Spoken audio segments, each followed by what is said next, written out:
Hey, everybody. Welcome to Hat Trick's Unofficial Flyers podcast. This is Rick Mullen. I'm your host tonight. And we are going to recap the Flyers versus Detroit Red Wings game that happened last night at the Xfinity Mobile Arena. It was a big game last night. The Flyers needed this win desperately just to set the tone for moving forward. And these points that we're missing out on caught us like badly after we lost to Washington. And, tonight was that night where we were going to make it up, earn these 2 points. It was another good night because Columbus was losing and getting it blown out pretty badly by Carolina. And the Flyers, all they had to do was beat Detroit last night to get locked in, I believe, on the wild card. And they did not pull it off. And we're going to talk about that for a little bit. So I was down the game last night, and the first period was a pretty good period. We're going to go through some stats right now, and let's talk stats, and then we'll kind of talk about the game. But there was a lot of things that happened in this game, and we're going to cover them. Everything from Martone, Mishkov, the referees, Patrick Kane. It was just one of those games. So the Flyers fell to the Detroit Red Wings 4-2. The Flyers had 34 shots to Detroit's 19. 2 games in a row, the Flyers only gave up like 18 or 19 shots, but we gave up, 5-6 goals last game in 18 shots. And last night with 19 shots by Detroit, we gave up 4. Flyers out hit Detroit 31-21. Penalty minutes on the Flyers were 4. Penalty minutes on Detroit were 2. Flyers and Detroit shared the face-off percentage. They both had 50%. So they split that at the face-off dot. But going out there, the first game, the place was pretty packed. Everybody wanted to get in there and see Martone play his first home game, and tickets were sold out. It was a full arena, and it was pretty loud. I mean, the crowd was ready, right from the beginning, and they were loud. The refs started taking this game away from the Flyers pretty horribly. And I know this is not an excuse for why we lost. There's a lot more to it, but the Flyers played pretty good in that first period, but the referees absolutely were terrible. Absolutely terrible. They were getting booed. Ref sucks right from the beginning. The chance, they missed everything. The Flyers, I believe, throughout the game, I saw a few. I saw boardings. I saw some hooks. I believe one of the Red Wings actually grabbed, I think it was Barkey, and grabbed him, mugged him, and threw him down on the ice. No call. They were missing everything. It was like they were out to get the Flyers last night, and it was an absolutely one-sided game there. The Flyers played, for the most part, pretty clean. If they even touched a Detroit player, they went to the box. There was a phantom call on Martone. He got a penalty. Couturier got one for, I think it was tripping, which he kind of did a little bit there. So, I mean, that's okay. The Martone one was terrible.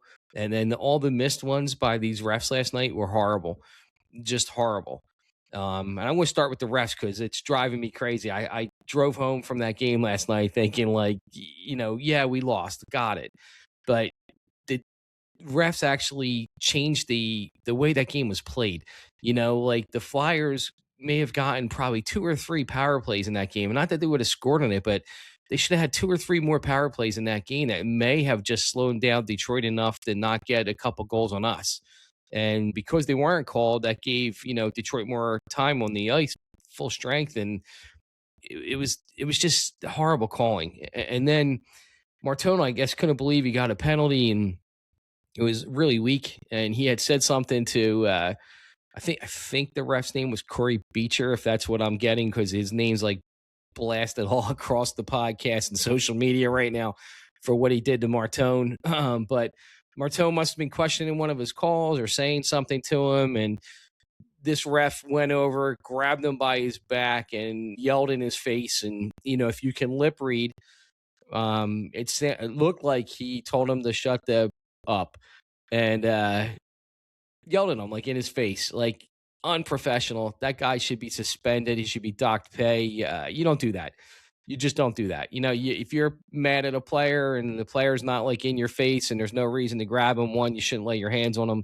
And then two, you can yell at him from across the ice and tell him to get in the box or do what you want to do. But how this ref performed last night was absolutely terrible. He should be suspended. He should get a fine. Yeah. Maybe I'm getting carried away there, but I just did not like seeing it. You have a kid coming in his second game in the league, and you're going to manhandle him and scream in his face for nothing. Nothing. So terribly officiated game last night. Frustrated the hell out of me. So anyhow, with that said, the Flyers played hard. They really did. They came out that first period.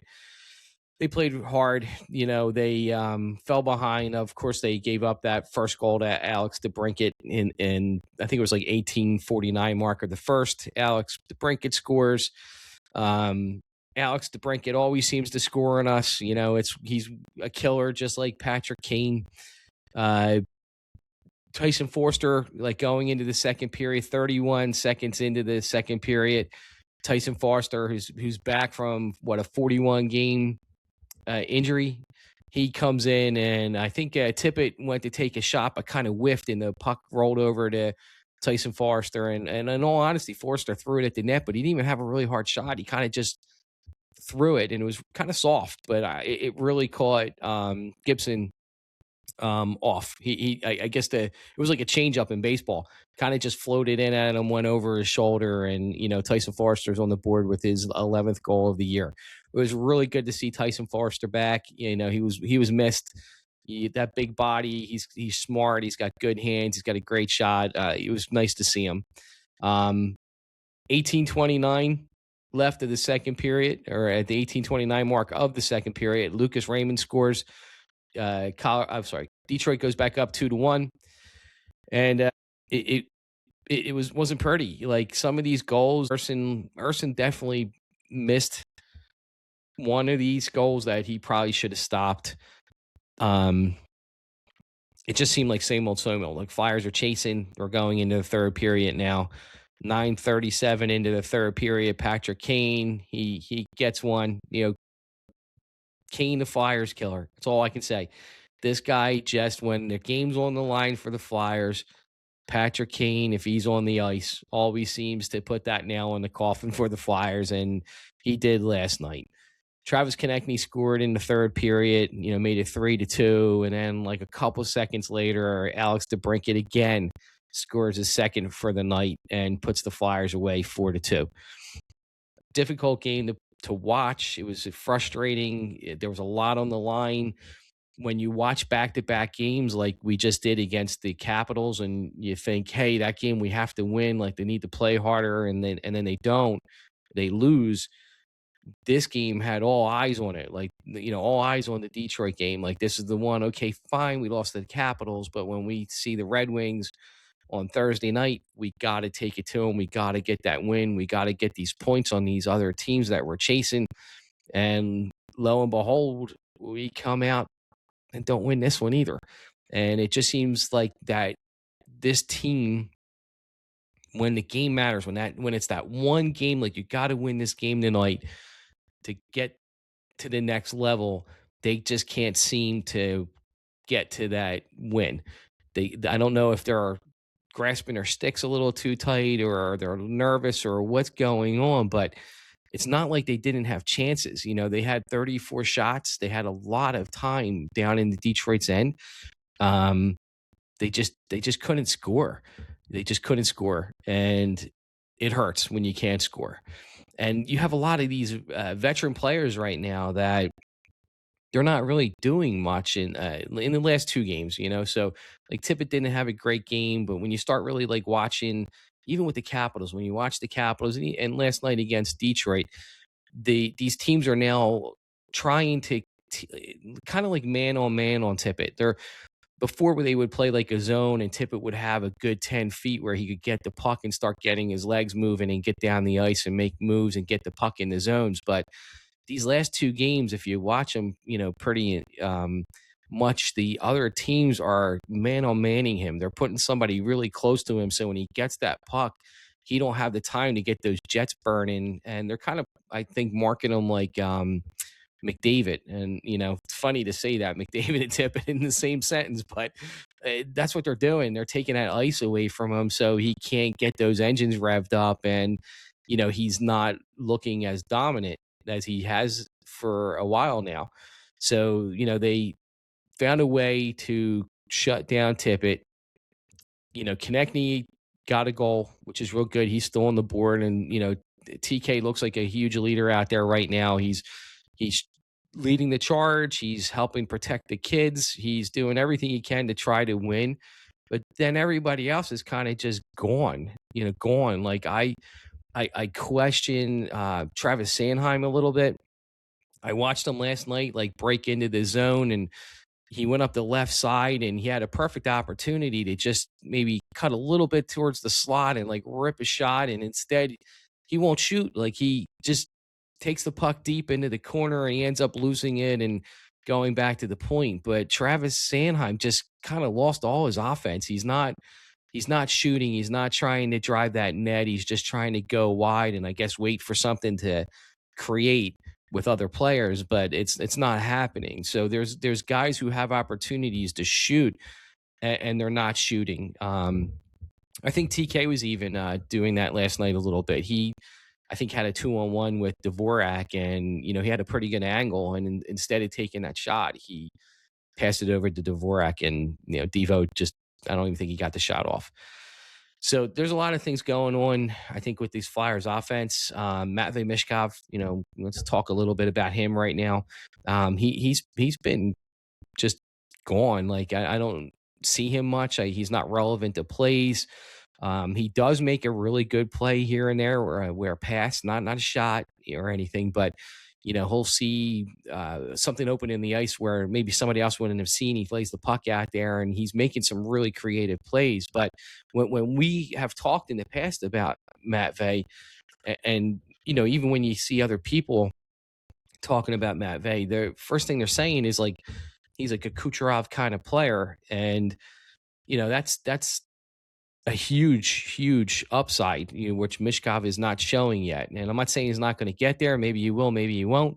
If he does, that's incredible. But chances of him hitting a Kucherov level are probably not great, But if he can be an 80, 100-point player, that's fantastic. But right now, when you look at what we have Foster and Martone back, two big shooters. And then you have a guy like Michkov, who is an absolute playmaker. He's the guy who's trying to create that sweet pass to somebody who can stuff the net. And obviously Michkov wants to score too. Like he always talking about scoring, but comparing him to Kucherov's trying to make that play. He's trying to make that pass. He's trying to create something. And so is Michkov. And sadly, the line he's on, and yeah, he gels here and there with them, but the line he's on, he doesn't really have a shooter. He doesn't have a shooter on that line. He's got Cates, and what do you have, Grunstrom last night? Not conducive to his play, in my opinion. And then you look at a Martone and Forster, and you think, you know what? Forster should probably be on the line with Cates and Mishkov. Forster's used to playing with Cates. And Mishkov is a setup guy. So if we have a guy who can fire that puck like Forster, to me, that's a no-brainer. You're wasting Mishkov on a line with no shooter when he's probably one of your most creative passers. And you can't do that, in my opinion. I think you need to juggle him and find a shooter for him that he can set up. If it's Martone, right now, I don't think it is. Like, I think Martone needs some more time, and he's doing really well where he's at. But Forster should be paired with Mishkov. And I really do think within a couple games of doing that, Mishkov and Forster would really click. I'd like to see it. I'd love to see Tocchet give it a try. It's hard watching Mishkov get this puck and because you can see it. He knows he can't beat these players. He's not getting around them. So he's picking his head up and he's looking for that trail. He's looking for that pass. And, even if he can get the pass to the guy, a lot of times the guy that's receiving the pass can't do anything with it. He can't get a shot, where a Martone or a Forster, I mean, he could just rip it like one time. They've got bullets. So I think we're missing out on seeing Mishkov trying to set up one of Martone or Forster, and I'd like to see a little bit of a line change there to give him an opportunity, not just for a shift or two. Give him a game, see what they can do, and if they can click. If you need to move Forster down to the Mishkov Cates line, that's fine. Like I said, Cates and Forster have some history together, so they might be able to work strong together as well as Mishkov setting up Forster. But I really think to up our offensive production, that's a little change that is worth taking a stab at to see if it works and create some chemistry. Um, Martone. Let's talk about Martone for a few minutes now. Martone, man, I am so excited by Martone. Martone is such an incredible player. He's 19 years old. He had 9 shots on net last night. 9. He had 5, I believe, the other night. That's 14 shots on net in 2 games. And they're not, outside low, shots. They are high quality slot shots. He had 9 of them. I was sitting right behind the Gibson last night. That the Flyers shot at the net twice. I'm sitting right behind Gibson, and I'm watching Martone rip these wrist shots. And I believe he hit 2 butt ends on Gibson last night, like shooting for that far corner.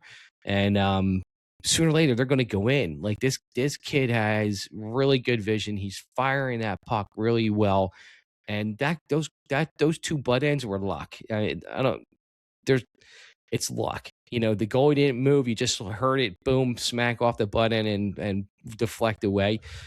Martone is going to be so good for us. I can't wait till this kid gets like 1 or 2 more years under his belt. He really is. He is going to be the leader on this team. He's going to be the best player on this team. And sadly, last podcast, I said that he was going to score last night, and you could book it, and I jinxed the kid. So you can hold that against me. I'll take the blame. I I said, mark my words, he's scoring that last game against Detroit, and he didn't. He almost did. There was a thought that he scored that goal, but they gave it to TK because Martone shot it, it hit TK, and it went in the net. So they gave the goal to TK. But my fault. Martone did not score last night, and I'll take all the blame. But 9 shots. This kid was exciting to watch. He played really well. He mucked it up. He made some really good plays. He had some soft hands in the neutral zone, trying to pass over for breakouts. And I think we have some really good things going here on this team. Urson, he looked normal again last night. He'd stand on his head, make a few really good saves, and then he'd be out of position for like a short side shot by Patrick Kane, who just stuffed like pretty much an open net. And, Urson's Urson. You're not going to win unless you outshoot these people by a lot. And we are, but sadly we're not scoring. And that's where it goes back down to maybe we need to spread that out a little bit, take advantage of a Mishkov Forster or a Mishkov Martone. I'd rather see Mishkov Forster. That's my opinion for right now. But I think the Flyers need to make a little bit of roster adjustments, give Mishkov the opportunity to be a setup man for these guys, and go from there. So anyhow, the Flyers are not looking great here for a playoff push. Columbus did lose last night. Flyers lost last night. We're not making up any ground. The wild card's a lot harder to hit at this point. The Flyers, I think, would have to run the table now, no losses. So I think their focus now is on coming in third place in the Metro, which can be done. It could be done. Things have to fall right, but it could be done. And it starts tonight. The Flyers, biggest game of the night, biggest game of the year. The Flyers have to beat the New York Islanders in regular time tonight. We need those 2 points, and we need them to get none. So the Flyers season, in my opinion, is on the line tonight. This is the biggest game. They have to win. They gotta win tonight. It's a little scary because Sorokin's in net. and the Flyers struggle with him. They just seem to not be able to score on him. And I think the Flyers got to come up with a plan. And like I said, a good plan for tonight's game would be to switch Mishkov up, get him out there with Tyson Forster, and let's see if they can create a little bit of magic. I think Martone with the Konechny line is going to be okay. They're figuring it out. Martone had 9 shots, so it's not like they're generating no shots. He had 9 good quality shots. So if they keep that up, he's going to eventually start potting some goals.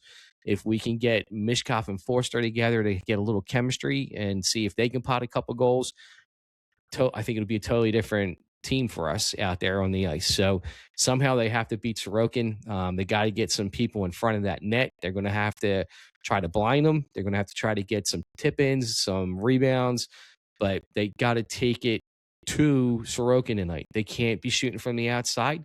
They have to have net front presence if they're going to win this game. So I am hoping the Flyers know that. I'm hoping they go out and they destroy New York Islanders tonight. And I hope when we recap that game, we're recapping a Flyers win. Okay.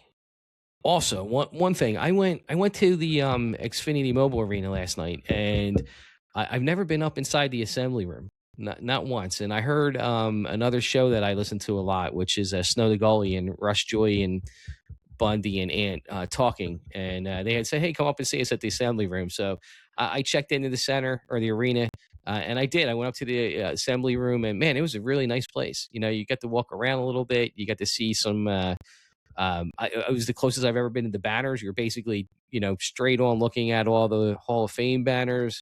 They had a nice bar up there, and I got to see the Snow the Goalie show. I had a few minutes to actually talk with Rush Joy, and really, really nice guy. We talked for a little bit, not a ton, but he's a really nice guy. I kind of told him about our podcast, and he was really nice. He said, "Hey, send it to me. Let me take a listen to it." And I told him I'm just a hack. I'm just starting. It's just my way of talking hockey because I don't have a lot of people to talk to about hockey, and this is my way to get it out there and vent a little bit and get my thoughts out. And he was really, really nice. So hopefully, if you guys don't listen to Snow the Goalie, definitely put them on a follow and subscribe, and listen to them. So anyhow, tonight, big game, Flyers versus Islanders. We'll be back again probably tomorrow or maybe tonight after the game to do a recap. But everybody out there, let's say a prayer to the hockey gods. Let's get this Flyers team a big win tonight, and talk about a huge win tomorrow and maybe a increase in our standings after tonight. So until then, please like and subscribe. Find us on YouTube, Spotify, Apple. We have a website. Go to our website and subscribe. This way you'll see all the shows coming down. Until tomorrow, go Flyers.